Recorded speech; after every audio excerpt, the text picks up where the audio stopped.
Le Coran, science et récit. Les personnages sont non contractuels. Des scientifiques de la NASA et du MIT ont annoncé quelque chose qui a mis le monde arabe en ébullition, et que les médias occidentaux ont presque totalement ignoré. Est-ce qu'un texte écrit il y a 1400 ans pouvait réellement décrire des réalités que l'humanité n'a découvertes qu'avec des télescopes, des satellites et des superordinateurs ? Dans les 15 prochaines minutes, je ne te demande rien, ni de croire ni de rejeter, juste d'observer les faits avec moi. À la fin, tu tireras tes propres conclusions. Le Coran a été révélé dans une péninsule arabique où les hommes naviguaient à l'œil nu sur les étoiles.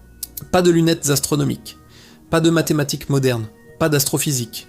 Et pourtant, certains versets décrivent donc des phénomènes que la science n'a formalisés que bien des siècles plus tard.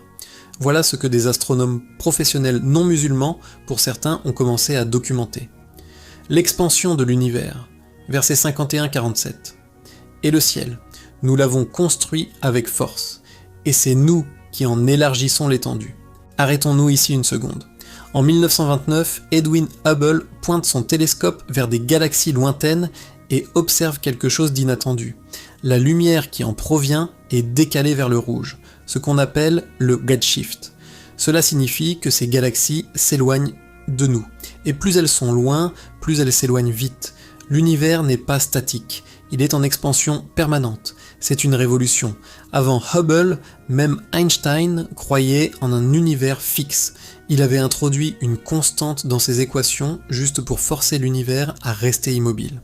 Quand Hubble publie ses résultats, Einstein dira que c'était sa plus grande erreur. Le Coran, lui, l'écrit au 7e siècle.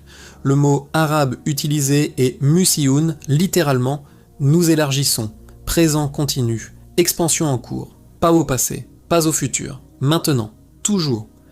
Le docteur Alfred Kroner, géophysicien de l'université de Johannesburg, déclarait « Si vous rassemblez tous les éléments scientifiques du Coran, il est très difficile d'imaginer qu'ils viennent d'un homme du 7e siècle. » Et ce n'était que le premier. Parce que là où ça devient vraiment troublant, c'est quand on remonte à l'origine même de l'univers. Le Big Bang, verset 21-30. Les non-croyants n'ont-ils pas vu que les cieux et la terre formaient une masse compacte, puis nous les avons séparés.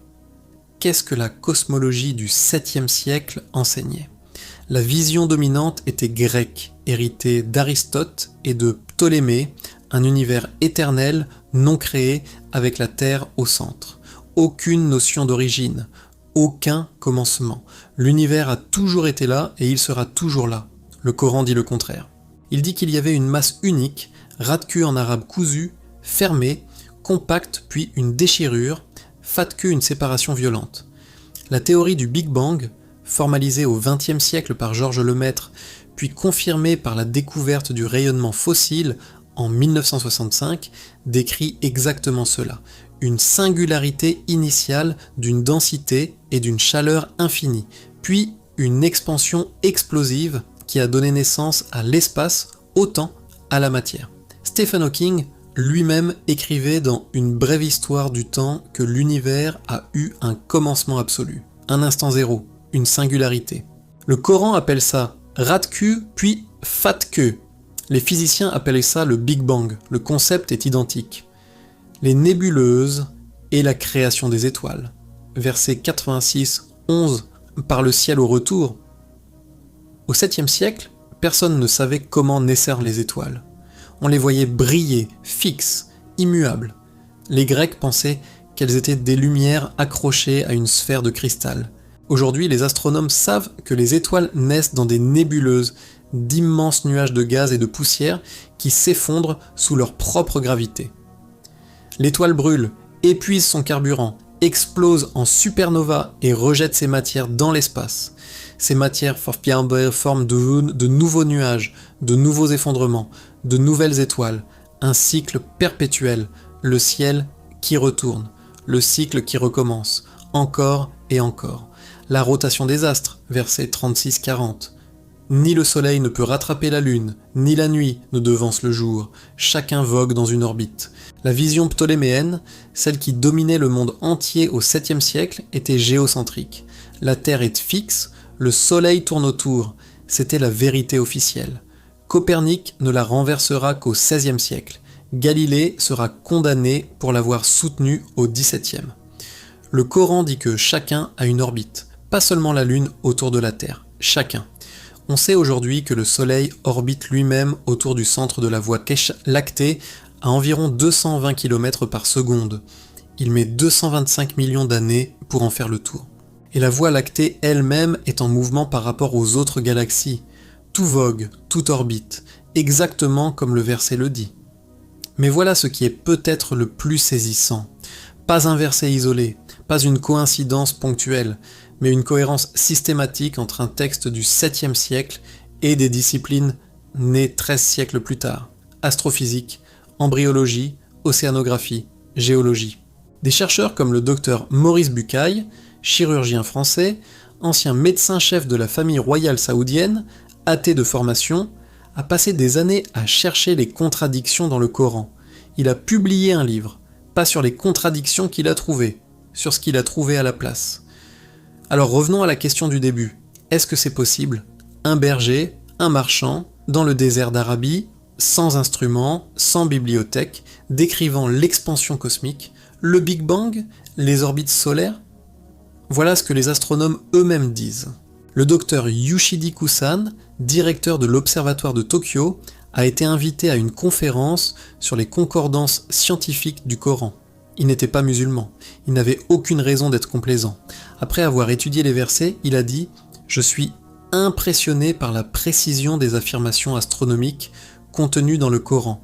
Je n'ai aucune objection à accepter que ces connaissances viennent d'une source divine. » Le frère Tejata Tejasen, ancien doyen de la faculté de médecine de l'université de Chiang Mai en Thaïlande, spécialiste en anatomie et embryologie, a étudié les versets coraniques portant sur le développement du fœtus humain, des descriptions que la science médicale n'a confirmées qu'au XXe siècle avec l'échographie et la microscopie.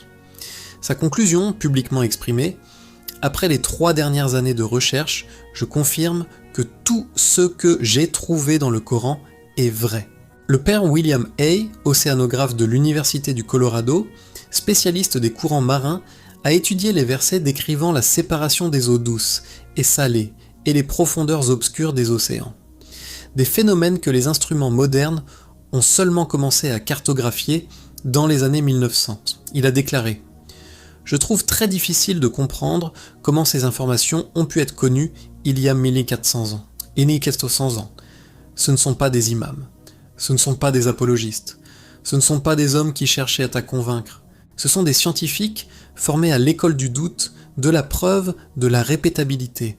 Des hommes dont le métier est de ne pas croire sans vérifier. Et pourtant, la question qu'on peut légitimement se poser n'est plus « est-ce que c'est une coïncidence ?» c'est « si ce n'est pas une coïncidence, alors d'où ça vient ?» Parce que les options sont limitées. Soit Muhammad paix sur lui était un génie scientifique de niveau 21e siècle dans un désert du 7e siècle sans accès à aucune bibliothèque. Soit il a eu accès à des sources extérieures, lesquelles?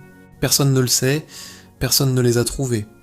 Soit il y a une 3e option, celle que le texte lui-même avance depuis le début. Le Coran lui-même répond à cette question. Il dit « Nous leur montrerons nos signes dans l'univers et en eux-mêmes. » jusqu'à ce qu'il leur soit évident que c'est la vérité. 41-53. Pas crois sans voir. Pas ferme les yeux. Mais regarde l'univers. La science comme chemin. L'observation comme invitation. Et toi, honnêtement, quand tu regardes le ciel la nuit, quand tu vois les images de James Webb, ces galaxies à des milliards d'années-lumière, est-ce que tu ressens que tout ça est le fruit du hasard ? Ou est-ce qu'il y a quelque chose en toi qui cherche autre chose? Je t'ai donné des faits, des noms, des versets, des dates. La suite t'appartient. Si cette vidéo t'a fait réfléchir, partage-la avec quelqu'un qui cherche des réponses et dis-moi en commentaire. Quel verset t'a le plus surpris? Parce que ce qu'on a vu aujourd'hui, ce n'est qu'un aperçu. Merci beaucoup d'avoir regardé jusqu'au bout. N'oubliez pas de liker la vidéo si elle vous a été bénéfique, de la partager avec vos proches pour que le rappel profite au plus grand nombre, et bien sûr de vous abonner à la chaîne pour ne rien manquer de nos prochains contenus. Qu'Allah augmente notre savoir et raffermisse notre foi. Assalamu alaikum wa rahmatullah wa barakatuh.